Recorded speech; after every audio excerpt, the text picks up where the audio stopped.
The House of Horrors is in Amityville, Long Island, an unlikely target for an evil curse. Amityville is a pleasant New York suburb. The name Amityville means Town of Friendship. The house that was for sale at 112 Ocean Avenue was a dream turned into reality for the family of George and Kathy Lutz. I described the house as charming the first time I saw it, because that's what I thought of it. You know, I was saying, Kathy, do you believe this? And she said, no, I don't believe this. You know, it's a lovely house. We don't feel there's anything wrong with the house. The house is it's a happy house. It's a house to have a good time in, to have parties in. Everyone in the area knew that the year before, a family of 6 had been murdered here, so no one wanted to buy the house. The price was very reasonable. George and Kathy decided to ignore superstition and buy it. They settled into their new home just before Christmas. As is common with many Catholic families, Mrs. Lutz asked her parish priest to stop by and bless the house. This blessing began in the sewing room and seemed to set off a chain reaction which would jeopardize the lives of everyone involved. Because of criticism later leveled by other church officials, the priest has never before talked to anyone in the media. In Search Of was able to locate him, and he agreed to tell us his story, but only if he could remain anonymous. I was blessing the sewing room. It was cold. It was really cold in there. And I thought, gee, this is peculiar. You know, because it was a lovely day out, and it was winter, yes, but it didn't account for that kind of coldness. I also sprinkling holy water, and I heard a rather deep voice behind me saying, "Get out." It seemed so directed toward me that I was really quite startled. I felt a slap at one point on the face.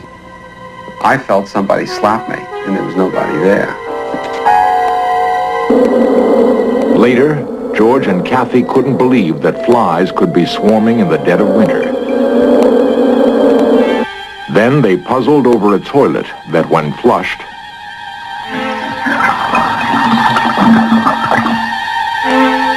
these and other events began to unnerve them.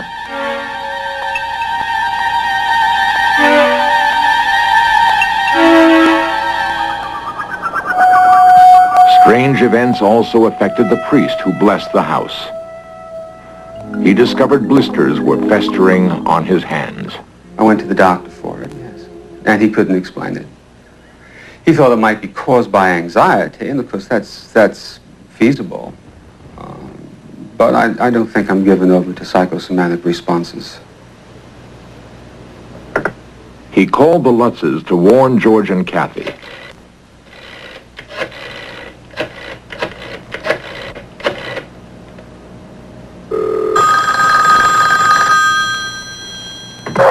Noise interference prevented any communication. Kathy? He could never get through.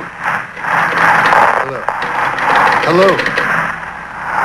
Hello, what's up with you? Hello. Unexplained phenomena in the house increased. Each room had its own Personality? thing, yeah. In time, you couldn't deny that something was very wrong because too many things didn't add up. Frightening spirits seemed to inhabit the whole house. Kathy felt compelled to talk to the priest. She wanted him to come back and bless the house again. Further attempts to communicate with the priest, however, seemed to be sabotaged. Father, are you there? Hello. Hello. A faulty phone connection? Hello, Perhaps. For almost a month, George Lutz was attacked by a sensation of intense cold. For days on end, he would neglect his work and his appearance, constantly stoking a fire that never warmed him enough. His personality began to come apart, bringing emotional surges. Confusion, anger misplaced because I would direct it at Kathy for no reason. Moodiness. I lost 20, 25 pounds there easily during that 28 days. I didn't eat. I didn't go to the office. My values were such that the only thing important was to keep warm and keep a fire going.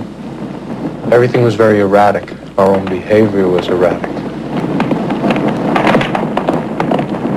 George still believed he could take things in hand and cope with the unknown horror.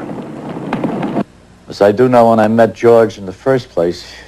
Jay Anson is author of the book, The Amityville Horror. He's an ex-Marine, built like a bull, and he's the type of guy who can handle any situation with his fists. He literally can. So that when he was approached with this kind of phenomena, he had no idea what he was coping with. None at all. He didn't even know the meaning of the terms in phenomena.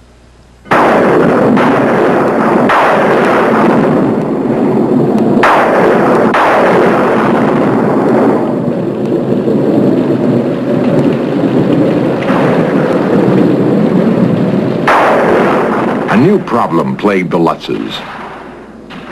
The son of the previous owners had shot 6 members of his family while they slept in this very house.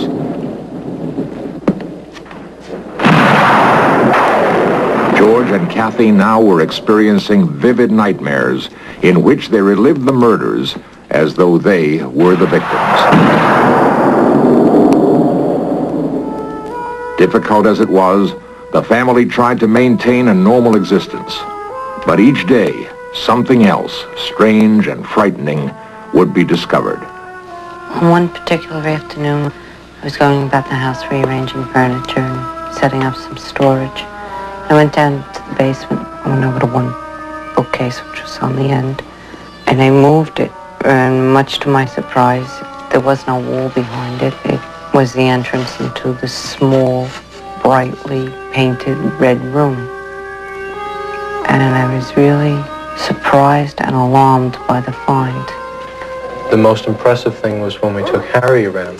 He would not go anywhere near it. He backed right out of there and ran up the steps. This red room was not in the original house plans. Why? Who built it? And what possible use could it have? To this day, these questions have never been answered. George and Kathy could only wonder about the ominous little room. It was just one more aspect of the house they didn't understand. Silent night. Even the normal rooms caused strange reactions. Missy would sing constantly within the room. And if you called her out or if she came out for one reason or another, as soon as she crossed over the threshold, she would stop singing. Crossing back again, she would pick up the song from the word that she had stopped on and continue.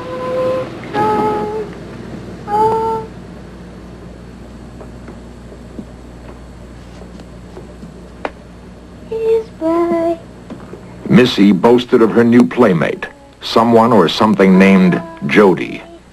Jody, said Missy, could take any shape, a doll, a teddy bear, even a pig.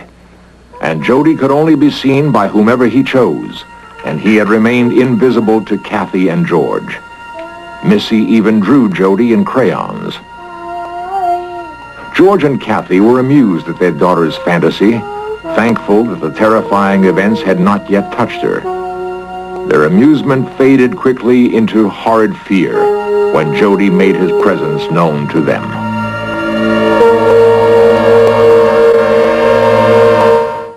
Missy told us later that her friend Jody could not be seen, actually seen by anyone unless it wanted them to. And that at times it was a little bigger than a teddy bear, and other times it would be bigger than the house. Jody had the ability to change its size.